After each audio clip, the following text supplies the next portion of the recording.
Et si tout ce que vous pensiez savoir sur la réalité n'était qu'une infime partie de la vérité?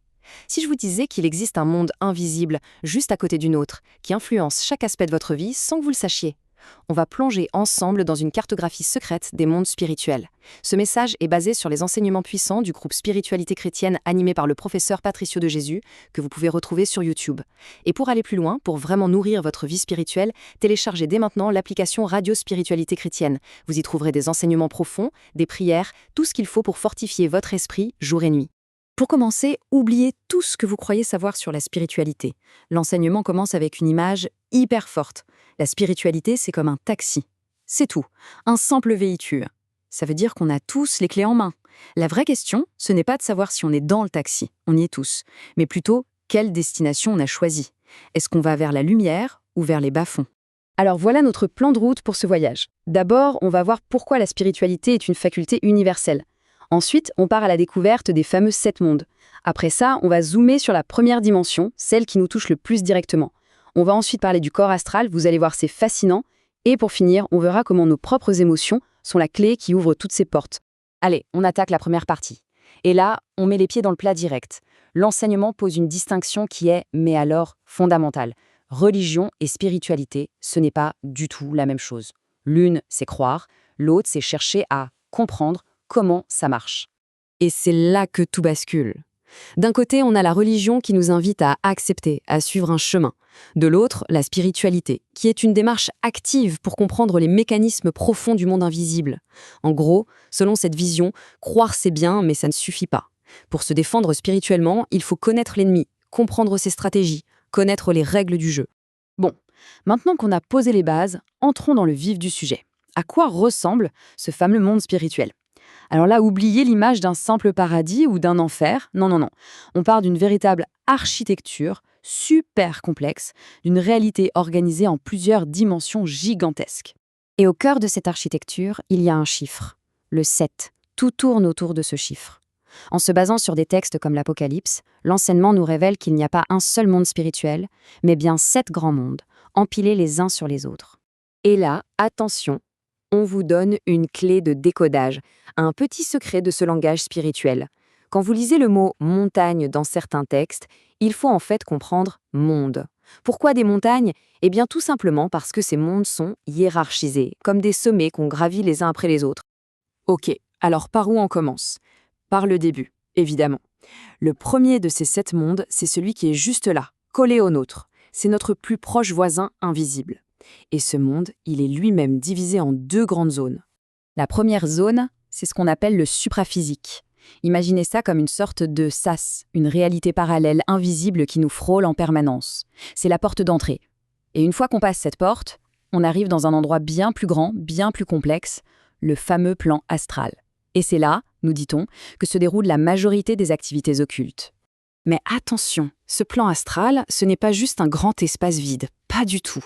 Il est lui-même compartimenté en 3 immenses royaumes. Il y a le royaume des eaux, celui de l'air, et le royaume souterrain, la dimension du feu. Et fait intéressant, l'enseignement relie ces 3 royaumes aux 3 bêtes décrites dans l'Apocalypse. Fascinant, non? Alors, qui est-ce qu'on croise dans ce plan astral? Eh bien, la population est assez variée. On y trouve 3 catégories principales d'habitants. D'abord, les anges déchus, qu'on appelle plus communément les démons. Ensuite, les esprits de certains morts. Et enfin, et c'est là que ça devient vraiment fou, des êtres humains. Oui, des gens bien vivants qui ont appris à s'y déplacer consciemment. La question qui brûle les lèvres, c'est « mais comment est-ce qu'on interagit avec tout ça? Est-ce que c'est réservé à quelques initiés ?» La réponse va peut-être vous surprendre. Pas du tout. Cette connexion, on l'a tous, depuis la naissance. On a tous, sans exception, un pied dans cet univers invisible. Voilà l'idée. Elle est simple mais vertigineuse. De la même façon qu'on a un corps physique pour vivre dans le monde matériel, on est tous avec un corps astral pour évoluer dans le plan astral. C'est comme un double invisible. Et ce double, il est actif, il vit sa vie dans ce monde-là, dès notre premier jour sur Terre, qu'on en soit conscient ou pas. Et ça, c'est une information absolument capitale. Ça veut dire quoi? Ça veut dire que pour qu'on soit attaqué spirituellement, il n'y a pas besoin d'un rituel, d'une initiation, de rien du tout. Pourquoi? Parce que notre corps astral est déjà là-bas, il est déjà présent sur le terrain. Il est par nature une cible potentielle. Alors, comment ce qui se passe là-bas peut nous affecter ici? L'image utilisée, c'est celle de l'effet domino. C'est très simple à comprendre. Tout commence dans le monde spirituel, sur un plan supérieur, c'est le premier domino qui tombe. Et ensuite, l'effet se propage de plan en plan, jusqu'à arriver au tout dernier domino, notre corps physique, notre réalité matérielle. D'accord, donc on a ce corps astral qui est tout le temps actif. Mais alors, qu'est-ce qui le rend plus ou moins visible, plus ou moins vulnérable? La clé de tout ça, elle est en nous. Elle est simple, elle est incroyablement intime. Ce sont nos émotions. Imaginez que vos émotions les plus fortes, et particulièrement les émotions négatives, sont comme un interrupteur. Quand vous ressentez une colère intense, de la haine, du ressentiment, c'est comme si vous allumiez un phare surpuissant dans la nuit du monde astral. Vous devenez soudainement très visible. Et pire, vous attirez à vous des entités qui fonctionnent sur la même fréquence que cette émotion. Et d'un coup, un conseil qu'on lit dans la Bible comme « que le soleil ne se couche pas sur votre colère » prend une dimension complètement différente. Ce n'est plus juste un conseil de bonne conduite, non, c'est une véritable instruction de sécurité spirituelle. En d'autres termes, n'allez jamais dormir en laissant ce phare émotionnel allumé, car c'est la nuit que vous êtes le plus exposé. Pour résumer, c'est très simple. Et en même temps, c'est une révélation. Nos émotions sont comme des billets de train pour le monde spirituel. Chaque nuit, quand on s'endort, on part en voyage. Si on est plein de colère, notre corps astral est orienté vers des entités de conflit. Si on est dans la luxure, on va vers des esprits d'immoralité. Mais si on cultive l'amour, la paix, alors on s'oriente vers des dimensions beaucoup plus pures. C'est nous, et nous seuls, qui choisissons la destination. Et tout ça nous laisse avec une question absolument vertigineuse.